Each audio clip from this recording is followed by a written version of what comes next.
ऐसे शख्स को चीफ ऑफ डिफेंस फोर्सेस बनाया है जिसने पूरी कौम का सर फखर से बुलंद किया। सबसे बड़ा जिसको दर्दे कुलंज था मशरक में बैठे दुश्मन के मीडिया को था। अफगानिस्तान के साथ इस वक्त जो मुठभेड़ चल रही है वो भी लैंड रिलेटेड है। पाकिस्तान का जो इस खित्ते में रोल है वो किस कदर बढ़ चुका हुआ है। मुल्क की अस्करी क़यादत में तारीखी तब्दीली देखने में आ रही है और सब अफवाहें, क्यास, आराइयां, अंदाजे, तुक्के, टेवे, प्रोपेगेंडा, झूठी खबरें दम तोड़ गई हैं। फील्ड मार्शल सैयद आसिम मुनीर पाकिस्तान के पहले चीफ ऑफ डिफेंस फोर्सेस बन गए हैं। सदर आसिफ अली जरदारी ने फील्ड मार्शल सैयद आसिम मुनीर को चीफ ऑफ आर्मी स्टाफ और बतौर चीफ ऑफ डिफेंस फोर्सेस तकर्री की मंजूरी दे दी है। वज़ीर आज़म शहबाज शरीफ ने फील्ड मार्शल सैयद आसिम मुनीर की बतौर चीफ ऑफ आर्मी स्टाफ और चीफ ऑफ डिफेंस फोर्सेस तैनाती की समरी मंजूरी के बाद ऐवान सदर भिजवाई। और नाजरीन, एलामिया के मुताबिक सदर मुमलिकत ने चीफ ऑफ आर्मी स्टाफ की बतौर चीफ ऑफ डिफेंस फोर्सेस 5 साल तकर्री की मंजूरी दी है, जबकि air chief marshal Zaheer Ahmed Sidhu की मुद्दत मुलाजमत में भी 2 साल की तौसी कर दी गई है। एलामिया के मुताबिक एयर चीफ की तौसी शुदा जो मुद्दत मुलाजमत है 19 मार्च 2026 से शुरू होगी। सदर आसिफ अली जरदारी ने chief of army staff, chief of defence forces के कामयाब मुद्दत मुलाजमत और एयर चीफ के लिए नेक तमन्नाओं का इजहार किया है। फील्ड मार्शल सैयद आसिम मुनीर ने ऐवान सदर में सहाफियों से गैर रस्मी बातचीत करते हुए कहा है कि सब ठीक है, सब आपके सामने, चीजें बेहतरी की जानिब जा रही हैं और पाकिस्तान यहाँ से अब ऊंची उड़ान की तरफ जाएगा। इसी तमाम तर सूरत-ए-हाल को डिस्कस कर लेते हैं। हमें ज्वाइन किया दिफाई तज्जियाकार मेजर रिटायर्ड नज़ाज साहब ने। मिसम साहब, good morning and welcome to Suno Pakistan. Sir, field marshal Syed Asim Munir Pakistan के पहले चीफ ऑफ डिफेंस फोर्सेस पर उनकी तकर्री कर दी गई है। आपके ख्याल में ये अब मुल्क की दिफा को मजीद कितना मजबूत करेगा और कौन कौन से एरिनास में पाकिस्तान को ये तवाना करेगा? बिस्मिल्लाहिर्रहमानिर्रहीम। मैं सबसे पहले चीफ ऑफ डिफेंस फोर्सेस और अपनी तमाम डिफेंस फोर्सेस और पूरी कौम को मुबारकबाद पेश करता हूँ कि हमारी पॉलिटिकल क़यादत ने एक ऐसे शख्स को आज चीफ ऑफ डिफेंस फोर्सेस बनाया है जिसने पूरी कौम का सर फखर से बुलंद किया। उस दुश्मन को ज़ेर करके जो हमसे क्लेम करता था कि 10 गुना बड़ा है, 10 गुना इकोनॉमी बड़ी है, 10 गुना फौज बड़ी है, 10 गुना पता नहीं क्या क्या बड़ा है, और जिस तरह उनको हमने चंद घंटों की जंग में वो अपनी औकात याद कराई कि उसको अभी तक नॉर्थ सीधा नहीं हो रहा। और पूरी दुनिया में तमाम अक़वाम आलम में पाकिस्तान का जो टैग हम पे 9/11 के बाद दहशत गर्दी का लगा हुआ था वो उतर के एक जवान मर्द और लड़ने वाली और जीतने वाली कौम का टैग हमारा चेंज कर दिया उस शख्स ने। तो बहुत ही ये जितनी भी इस डिसीजन की तारीफ की जाए उतनी ही कम है। उसके बाद आपने जो सवाल किया कि हम आगे इस चीज का क्या देखते हैं, किन चीजों में तरक्की देखते हैं। हम तरक्की की तो ज़ाहिर बात की बात है, पहले हमने ये देखना है कि ये इसकी जरूरत क्यों पेश आई जी, और क्यों ये फैसला किया गया। बहुत सारी, जिस तरह आपने अपने प्रीमाइस में भी बोला कि चैमगोइयां और बहुत सारी क्या सराइयां किए गए, और इन सब क्या सराइयों के पीछे जो है सबसे बड़ा जिसको दर्दे कुलंज था वो हमारे मशरक में बैठे दुश्मन के मीडिया को था। और जिस तरह उन्होंने इस इशू को उठाया हुआ था कि चीफ ऑफ डिफेंस फोर्सेस का नोटिफिकेशन नहीं हो रहा, गवर्नमेंट में ये हो गया, गवर्नमेंट के साथ वो हो गया, तमाम क्या सराइयों का और उस गोदी मीडिया का कल हमने जनाजा बड़ी धूम से निकलता देखा और तदफीन का हमने सिलसिला देखा जी। सबसे पहले हमने तो ये देखना है कि जिस चीज की तकलीफ हमारे दुश्मन को हो रही है वो यकीनन हमारे लिए वो फायदेमंद है जी। आपको कोई भी आप कोई मेडिसिन लेते हैं, आपकी अपनी को दर्द है, तो जो वायरस है मेडिसिन से उसको बड़ी सख्त तकलीफ होती है क्योंकि उससे वायरस किल होता है जी। अब आ जाते हैं इसको जरा मैं ऑपरेशनल 2-3 चीजों में कि एक हायरार्की थी, मिलिट्री हायरार्की थी, जो first world war, second world war से चली आ रही थी कि एक आर्मी चीफ होगा, एक नेवल चीफ होगा, एक एयर चीफ होगा, और कोऑर्डिनेशन के लिए एक जॉइंट हेडक्वार्टर होगा।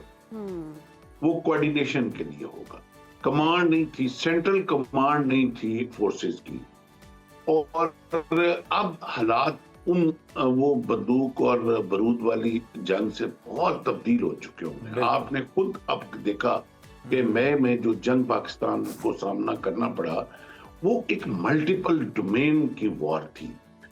उसमें हम सिर्फ कोई बॉर्डर के ऊपर नहीं लड़ रहे थे, हम सिर्फ एयर के अंदर नहीं लड़ रहे थे, हमें सिर्फ कोई सी की थ्रेट नहीं थी। आपने देखा कि वो एक इंफॉर्मेशन वॉरफेयर की भी जंग थी, वो एक परसेप्शनल बिल्डअप की भी जंग थी, वो एक साइबर की भी जंग थी, वो स्पेस की भी जंग थी, वो सैटेलाइट जैमिंग की भी जंग थी। नो डाउट वो एक पूरी डोमेन जो है वो चेंज हो चुकी है वॉर की। और इस तब्दील शुदा डोमेन के लिए आपको एक यूनिफाइड कमांड चाहिए होती है, आपको क्विक डिसीजन चाहिए होते हैं, आपको बड़ी आगे प्रोएक्टिव प्लानिंग चाहिए होती है, आपको रिएक्टिव आपकी प्लानिंग नहीं चल सकती। निज़ाम साहब बिल्कुल दुरुस्त फरमाया आपने। हम अगर मिलिट्री स्ट्रक्चर की बात करें और सर्विसेज के दरमियान कोऑर्डिनेशन की बात करें, जैसे आप बता भी रहे हैं कि बहुत बेहतर होगी, इसके अलावा जो स्ट्रेटेजिक पोजीशन है वो किस हद तक अपग्रेड होगी?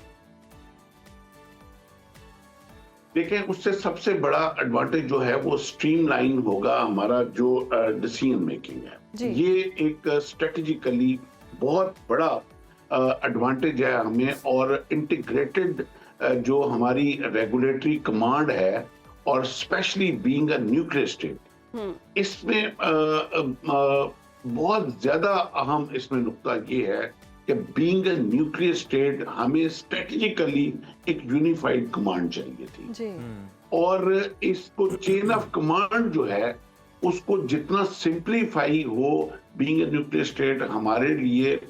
और आप ये जानते हैं कि एज पर जो डिक्लेयर्ड एसेट्स है हमारे पास as a nuclear second line strategic हमारे पास जो रिसेप्टिव रिजल्ट है वो नहीं है अभी तक न्यूक्लियर का।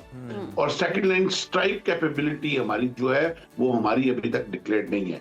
तो जिन मुल्कों के पास न्यूक्लियर एसेट हो और उनके पास सिर्फ फर्स्ट स्ट्राइक कैपेबिलिटी हो, तो उसमें ये पूरी कौम जानती है और हम भी जानते हैं, आप भी जानते हैं कि या न्यूक्लियर खाया जा सकता है या मारा जा सकता है। तो हमने इंतजार नहीं करना इस सूरत हाल में कि हमारे ऊपर कोई न्यूक्लियर अटैक कर दे और फिर उसके बाद हम क्या करें। ये अभी तक हमारी डिक्लेयर्ड कैपेबिलिटी नहीं है। तो हमने इसके लिए अब क्या देखते रहेंगे हम? आपकी क्या पूरी एक चेन ऑफ कमांड होगी जो 10 जगहों से आपकी फाइल जाके उस पे जाके अप्रूवल के लिए जाएगी, उसके बाद हम फैसला करेंगे कि हमने कब स्ट्राइक करनी है। यही तो मैं आपसे कह रहा हूं कि स्ट्रेटेजिकली भी वक्त का तकाजा बहुत ज्यादा बदल चुका हुआ था और इसके लिए इंतहाई इंप्रूव्ड कोऑर्डिनेशन की जरूरत थी between air force, naval and military.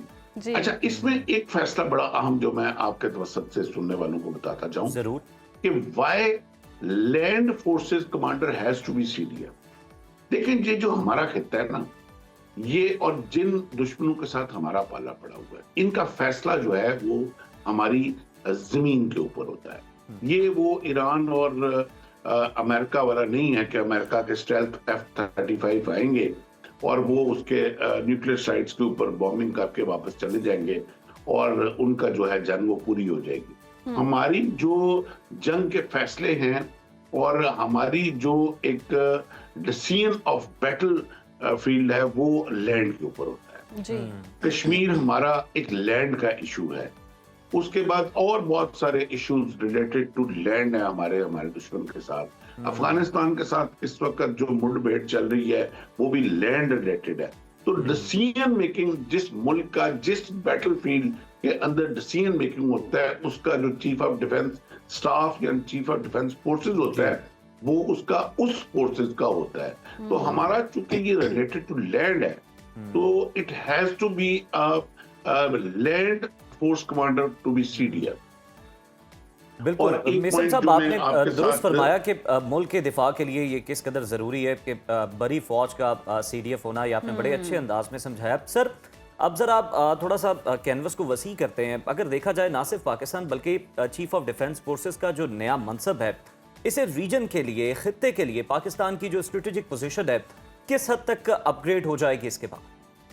देखें, पाकिस्तान की स्ट्रेटेजिक पोजीशन जो है वो मई के बाद बहुत ज्यादा अपग्रेड ऑलरेडी हो चुकी है। और आपने मुझे कोई बहुत ज्यादा हाईलाइट करने की जरूरत नहीं है। ये पूरी जी। कौम और पूरी दुनिया जानती है जी। कि इस वक्त स्ट्रेटेजिकली पाकिस्तान का जो इस खित्ते में रोल है वो किस कदर बढ़ चुका हुआ है। सऊदी अरब जो है वो इस डिफेंस पैक्ट के लिए पिछले अमेरिका सऊदी अरब के साथ 10 साल से ख्वाहा था कि वो इस डिफेंस पैक्ट सऊदी अरब के साथ करे, मगर मई की जंग के बाद सऊदी अरब आपका जो है वो डिफेंस पैक्ट आपसे कर चुका हुआ है और डिफेंस कवर आपसे ले चुका हुआ है। और उसके बाद और भी खित्ते में काफी सारे जो मुल्क हैं वो इस चीज पे, स्पेशली हमारे जो ओआईसी के कंट्रीज हैं और रिच ऑयल कंट्रीज हैं, वो इसी पैक्ट के अभी ख्वाह हैं।